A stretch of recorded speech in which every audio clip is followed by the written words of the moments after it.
আপনাদের মধ্যে যারা ডালহৌসি চত্বরে কাজ করেন তাদের কাছে ডেকার্স লেন চেনাটা এমন কিছু কঠিন কাজ নয়। ধর্মতলা মোড় থেকে সোজাসুজি রাজভবনের দিকে এগোলে ডান দিকে ঢুকে গেছে একটি সরু গলি, যেটি ডেকার্স লেন নামে পরিচিত। আসলে this lane is famous for its own street food.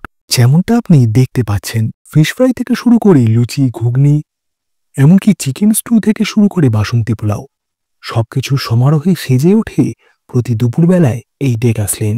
রাস্তাটির নামকরণ হয়েছিল ফিলিপস মিল্লার ডেকার্স লেন নামে। যেই বছর নবাব সিরাজ কলকাতা আক্রমণ করেছিলেন, অর্থাৎ 1756 সালে, সেই বছরই ডেকার সাহেব আসেন কলকাতায়। ইস্ট ইন্ডিয়া কোম্পানির গুদামঘরের রক্ষক থেকে তিনি হয়ে উঠেছিলেন কলকাতার কালেক্টর।